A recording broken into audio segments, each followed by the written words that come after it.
Hi ಸ್ನೇಹಿತರೆ, eighty Kannada YouTube ಚಾನಲ್ಗೆ ಸ್ವಾಗತ. ನಾನು ನಿಮ್ಮ ಶರಣ್. ಇವತ್ತಿನ ವಿಡಿಯೋದಲ್ಲಿ ನಾನು ನಿಮಗೆ ನಿಮ್ಮ ಒಂದು ಕ್ರೋಮ್ನ ಹಿಸ್ಟ್ರಿಯನ್ನು ಪರ್ಮನೆಂಟಾಗಿ ಯಾವ ರೀತಿ ಡಿಲೀಟ್ ಮಾಡೋದು ಅಂತ ತಿಳಿಸ್ಕೊಡ್ತೀನಿ ಸ್ನೇಹಿತರೆ. ಬನ್ನಿ ಸ್ನೇಹಿತರೆ, ವಿಡಿಯೋನ ಸ್ಟಾರ್ಟ್ ಮಾಡೋಣ. ಸಿಂಪಲ್ಲಾಗಿ ಆ್ಯಪನ್ನು ಓಪನ್ ಮಾಡ್ಕೊಳ್ಳಿ. ಓಪನ್ ಮಾಡಿಬಿಟ್ಟು ನಿಮಗೆ ಇಲ್ಲಿ ಕಾರ್ನರಲ್ಲಿ 3 ಲೈನ್ಸ್ ಕಾಣಿಸ್ತಾ ಇದೆಯಲ್ಲ, ಇದ್ರ ಮೇಲೆ ಕ್ಲಿಕ್ ಮಾಡಿ. ಕ್ಲಿಕ್ ಮಾಡಿದಾಗ ನಿಮಗೆ ಇಲ್ಲಿ ಹಿಸ್ಟ್ರಿ ಅಂತ ಬರುತ್ತೆ. ಹಿಸ್ಟ್ರಿ ಮೇಲೆ ಕ್ಲಿಕ್ ಮಾಡಿ. ಕ್ಲಿಕ್ ಮಾಡಿದಾಗ ನೀವು ನೋಡ್ಬೋದು ಸ್ನೇಹಿತರೆ, ನೀವು ಸರ್ಚ್ ಮಾಡಿರ್ತಕ್ಕಂಥ ಎಲ್ಲ ಒಂದು ಡೇಟಾ ಇಲ್ಲಿ ಬರುತ್ತೆ. ಇಲ್ಲಿ ಮೇಲ್ಗಡೆ ಡಿಲೀಟ್ ಬ್ರೌಸಿಂಗ್ ಡೇಟಾ ಅಂತ ಇದೆಯಲ್ಲ, ಇದ್ರ ಮೇಲೆ ಕ್ಲಿಕ್ ಮಾಡಿ.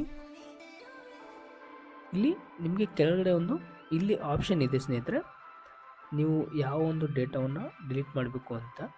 ನೋಡಿ ಸ್ನೇಹಿತರೆ, ಲಾಸ್ಟ್ 15 ಮಿನಿಟ್ಸ್ ಇದೆ, ಲಾಸ್ಟ್ ಅವರ್ ಇದೆ, 24 ಅವರ್ಸ್ದು ಡಿಲೀಟ್ ಮಾಡ್ಬೋದು. ಮತ್ತು ನೀವು ಲಾಸ್ಟ್ 7 ಡೇಸ್ನು ಡಿಲೀಟ್ ಮಾಡ್ಬೋದು, ಅಥವಾ ಆಲ್ ಟೈಮ್ನು ಕೂಡ ಮಾಡ್ಬೋದು. ನೋಡಿ ಸ್ನೇಹಿತರೆ, ಇದನ್ನು ಸೆಲೆಕ್ಟ್ ಮಾಡಿಬಿಟ್ಟು ಕೆಳಗಡೆ ನೀವು ನೋಡ್ಬೋದು ಡಿಲೀಟ್ ಅಂತ ಇದೆಯಲ್ಲ, ಡಿಲೀಟ್ ಡಾಟಾ, ಇದ್ರ ಮೇಲೆ ಕ್ಲಿಕ್ ಮಾಡಿದ್ರೆ ನೀವು ಡೇಟಾ ಏನೋ ಡಿಲೀಟ್ ಆಗುತ್ತೆ. ಆದರೆ ನೀವು ಬ್ರೌಸ್ ಮಾಡಿರ್ತಕ್ಕಂಥ ಡೇಟಾ ಅಷ್ಟೇ ಡಿಲೀಟ್ ಆಗುತ್ತೆ, ಆದರೆ ಇದು ಪರ್ಮನೆಂಟಾಗಿ ಡಿಲೀಟ್ ಆಗಿರೋದಿಲ್ಲ. ನೋಡಿ ಸ್ನೇಹಿತರೆ, ನಾನು ನಿಮ್ಗೆ ತೋರಿಸ್ತಾ ಇದ್ದೀನಿ. ಈ ಮೇಲ್ಗಡೆ 3 ವೆಬ್ಸೈಟ್ ಕಾಣಿಸ್ತಾ ಇದೆಯಲ್ಲ ನಿಮಗೆ, ಇದನ್ನು ನಾನೀಗ ಡಿಲೀಟ್ ಮಾಡ್ತೀನಿ.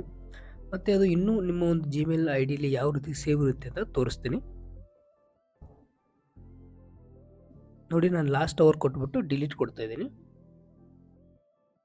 ನೋಡಿ ಸ್ನೇಹಿತರೆ, ಡೇಟಾ ಒಂದು 3 ವೆಬ್ಸೈಟ್ ಏನಿದೆ, ನಾನು ಲಾಸ್ಟ್ ಅವರಲ್ಲಿ ಸರ್ಚ್ ಮಾಡಿರೋದು ಅದು ಡಿಲೀಟ್ ಆಯಿತು. ಇದು ಇನ್ನೂ ಯಾವ ರೀತಿ ಸೇವ್ ಇರುತ್ತೆ ಅಂತ ನಿಮಗೆ ತೋರಿಸ್ತೀನಿ. ಸ್ನೇಹಿತರೆ, ನಿಮ್ಮ ಒಂದು ಜಿಮೇಲ್ ಅಥವಾ ಪ್ಲೇಸ್ಟೋರ್ನ ಓಪನ್ ಮಾಡ್ಕೊಳ್ಳಿ.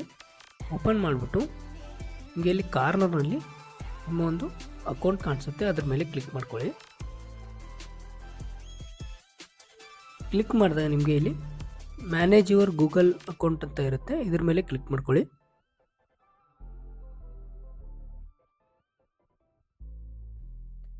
ಸ್ವಲ್ಪ ಕೆಳಗಡೆ ಸ್ಕ್ರೋಲ್ ಮಾಡಿ, ಡೇಟಾ ಆ್ಯಂಡ್ ಪ್ರೈವಸಿ ಅಂತ ಇದೆಯಲ್ಲ, ಇದ್ರ ಮೇಲೆ ಕ್ಲಿಕ್ ಮಾಡ್ಕೊಳ್ಳಿ.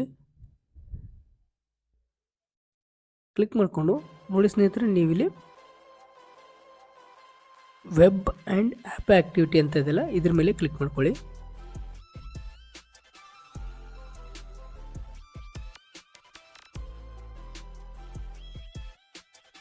ಸ್ವಲ್ಪ ಕೆಳಗಡೆ ಸ್ಕ್ರೋಲ್ ಮಾಡಿ, ನಿಮಗೆ ಇಲ್ಲಿ ಕೆಳಗಡೆ ಲಾಸ್ಟಲ್ಲಿ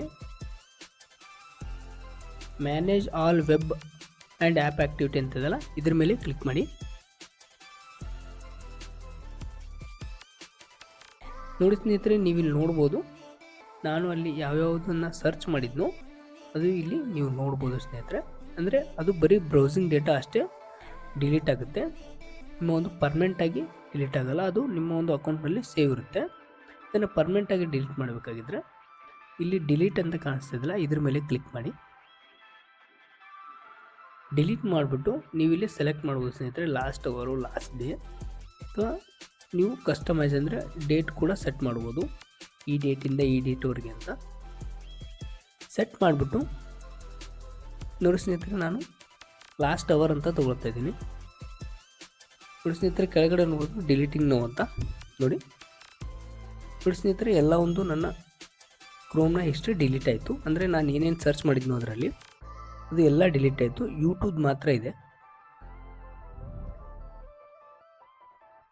ಓಕೆ ಸ್ನೇಹಿತರೆ, ನೀವು ಇದೇ ರೀತಿ ನಿಮ್ಮ ಒಂದು ಕ್ರೋಮ್ನ ಹಿಸ್ಟ್ರಿನ ಪರ್ಮನೆಂಟಾಗಿ ಡಿಲೀಟ್ ಮಾಡ್ಬೋದು ಸ್ನೇಹಿತರೆ. ನಾನು ಇನ್ನೊಂದು ವಿಡಿಯೋನ ಕೂಡ ಮಾಡ್ತಾ ಇದ್ದೀನಿ, ಅಂದರೆ ನೀವು ನಿಮ್ಮ ವೆಬ್ ಆ್ಯಕ್ಟಿವಿಟಿ ನಿಮ್ಮ ಒಂದು ಅಕೌಂಟಲ್ಲಿ ಸೇವ್ ಆಗಬಾರ್ದು, ಅದನ್ನು ಯಾವ ರೀತಿ ಆಫ್ ಮಾಡೋದು ಅಂತ ಒಂದು ನೆಕ್ಸ್ಟ್ ವಿಡಿಯೋ ಬರುತ್ತೆ ಸ್ನೇಹಿತರೆ. ಓಕೆ ಸ್ನೇಹಿತರೆ, ಈ ವಿಡಿಯೋ ನಿಮಗೆ ಇಷ್ಟ ಆಗಿದ್ದರೆ ಲೈಕ್ ಮಾಡಿ, ಶೇರ್ ಮಾಡಿ, ಹಾಗೂ ತಪ್ಪದೇ ನಮ್ಮ ಚಾನಲ್ನ ಸಬ್ಸ್ಕ್ರೈಬ್ ಮಾಡ್ಕೊಳ್ಳಿ ಸ್ನೇಹಿತರೆ. ವಿಡಿಯೋವನ್ನು ಕೊನೆವರೆಗೂ ನೋಡಿದ್ದಕ್ಕೆ ಧನ್ಯವಾದಗಳು.